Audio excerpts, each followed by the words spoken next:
Hey, what's up, peeps?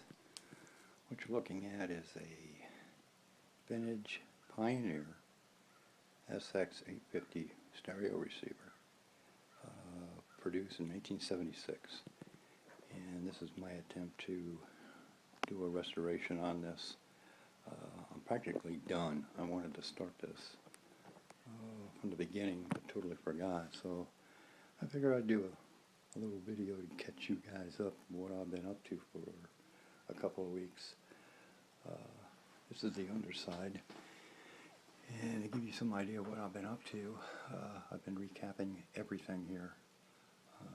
All the capacitors are new, a lot of the transistors are new as well.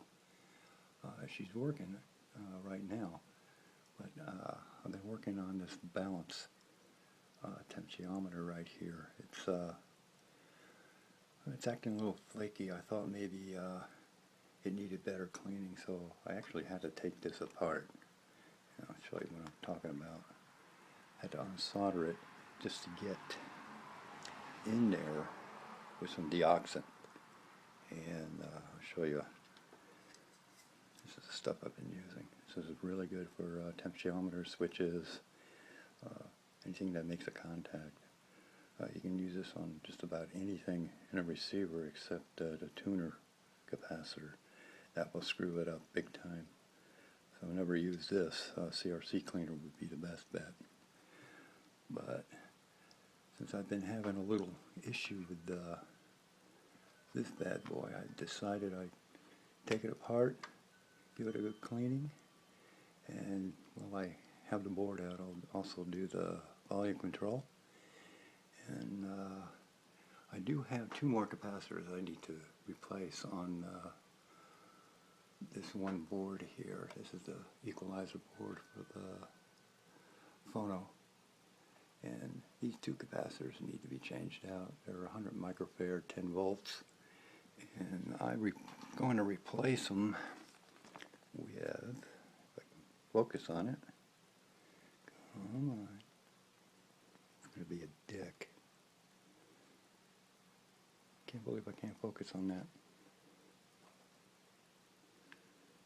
Well, it's 100 microfarad, 16.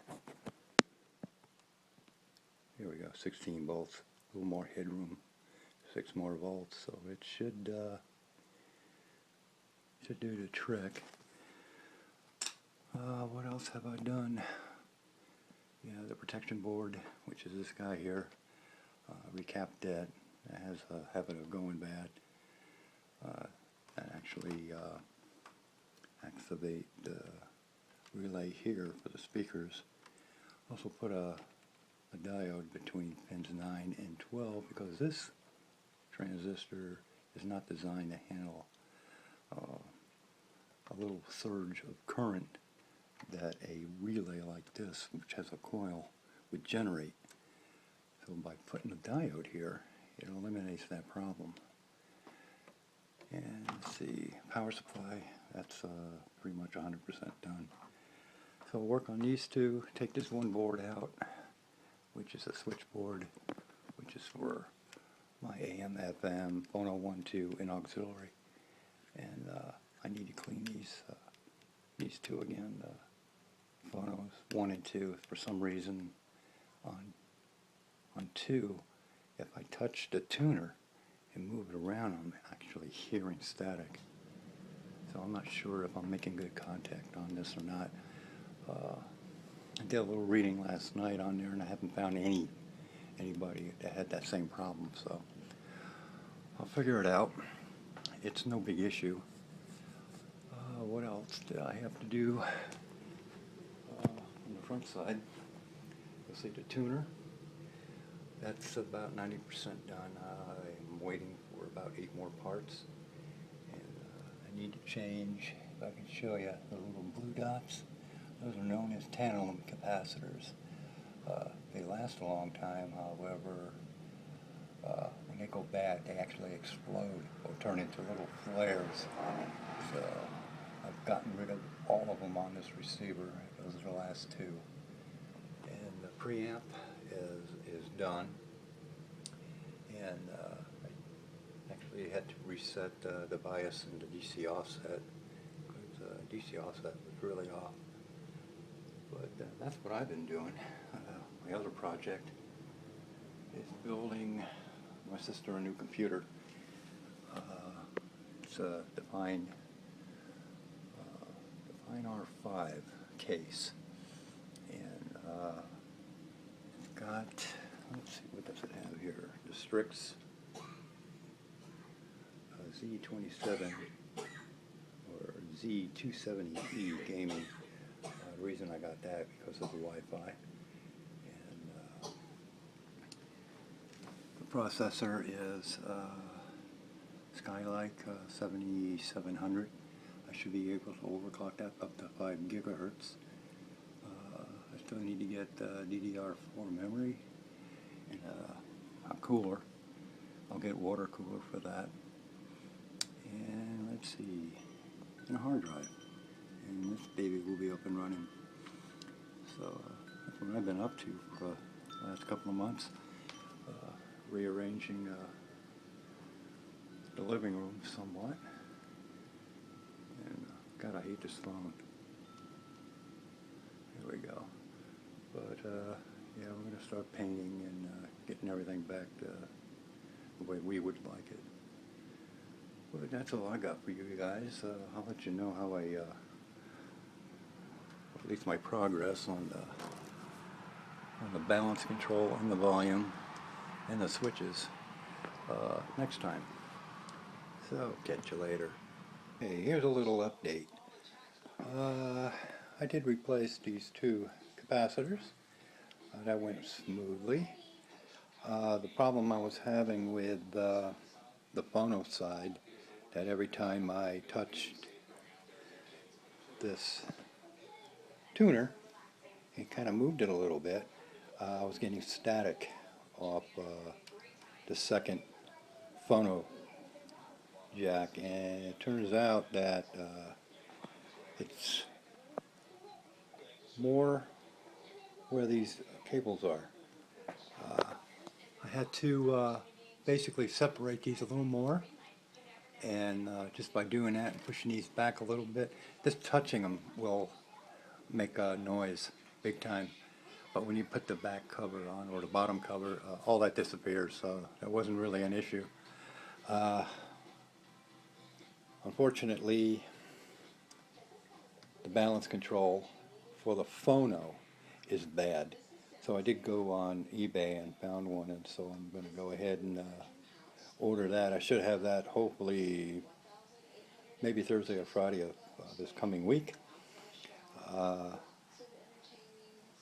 Pretty much the front of it right there. I also did a little more work. I'm not sure how this is going to get picked up. Let me move it around here. You can see the output transistors there.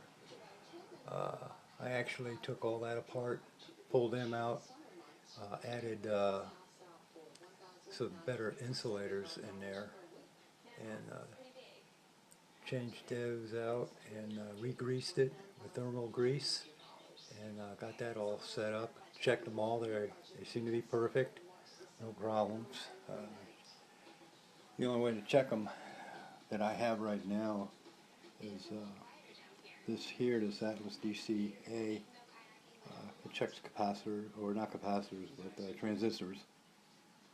But did a little cleaning on the back here. Hard to tell because of the light. It's nighttime right now. And yeah, but it's almost done. Hopefully by the end of next week it'll be 100%, and I'll have it all together, and you can see what it really looks like when it's when the front panel is on, which is it's beautiful. I mean, it's all aluminum, even like the knobs and switches, like this guy right here, and that's one chunk of aluminum, solid. Light hits it, it's like bling, bling, bling. But I got all those in here. I'm gonna go ahead and wash them again. I did a quick cleaning on them a while ago. Give you some idea how much work I've done. These are all the parts that I've actually taken out of this receiver. It's almost 100 different components right there, and It took probably a couple of weeks to get all this done. Most of the big capacitors came off the power. But yeah, a lot of work doing a restoration on this bad boy. And my next project will be, get some light here, will be this vintage tape deck, cassette deck. This was made in 1977. Works perfectly. It's in mint condition. I actually went and bought extra belts for this, but I didn't really need them. The owner of this kept this in beautiful condition. So I will be taking this apart and recapping it as well, since it's almost 40 years old. This next thing I bought was this equalizer, 10-band equalizer per channel, and that too is in mint condition. And I only paid 80 bucks for this bad boy, so very happy with that too. And the last thing I bought was this turntable. It's Technics SL1200 Mark V, and I did pay almost 300 bucks for this, and that's a steal. These things go for anywhere from $800 to $1,000. This was made in 2002, and these are well sought after. And this too is in mint condition. So if I put this on eBay, I most likely could get over $1,000 for this. I didn't have to do any work to it. Just do a little cleanup and a little polish. It did come with a brand new dust cover, and there's not a scratch or swirl mark on this, so I lucked out on that. The downside with this, I had to buy hinges for the dust cover, and I had to order that in through Japan, and they charged me $77 for this guy right here and the other one, just for those. And unfortunately, the original tone arm on this was bad. Right in here, there'll be, oh, I forget what you call it. There was a mechanism right in here. I think this ring here was bad. It was kind of cross-threaded, and so I had to replace it because it was super tight. I couldn't loosen it. It was like jammed. So that cost me about $77 to replace this, brand new, also from Japan. And I did replace this base plate for the pitch adjustment. It was all scratched up, but found that on eBay for 12 bucks. So took the old one out, put the new one in, and this has been worked on because the slider right here, right in the middle, would have, turn it on, where the green light is, there would be like a little ball bearing in here to stop it. You would hear a click. Well, that was taken out. This must have been owned by a DJ, because these tables are famous. Just about any DJ out there will have one of these. But everything is bang on. I did have to do a little adjusting on the pitch. But you can see that you're not seeing too much of a movement right there. Even when I go to 45 RPM, it's dead on. So super happy with that. And when you stop it, it stops right away. I had to adjust that too. But yeah, that thing is working perfectly. Extremely happy with that, even knowing I had to replace the tone arm. But that's the way it goes when you buy shit on eBay. But for what I paid for and what I can get out of this if I decide to sell it, which I most likely won't.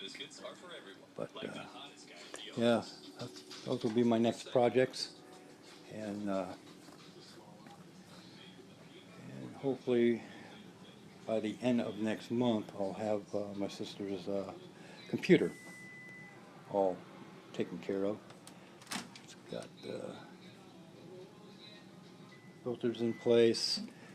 A little hard to get out. I don't know why, but bloody white fan, but that's part of Fractal Designs kind of their signature, I guess. But right now it's on hold until I can get the rest of the parts. And hopefully that bad boy over there, the one I built back in 2009, I'll just give that away to one of the kids. And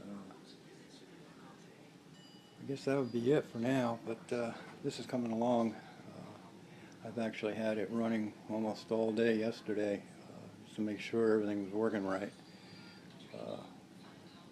It's just that damn balance control. It just controls the phono side, because it's actually two pots in one, and the one that's bad is it's the very first one. You can't actually take it apart and get in there to try to clean it better.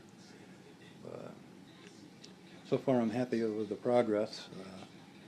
Haven't screwed up anything, thank God. So go slow and you'll never screw up. Just check and recheck. So when everything comes in and I'm done putting everything together, I'll come back with this whole thing completed. So, until next time.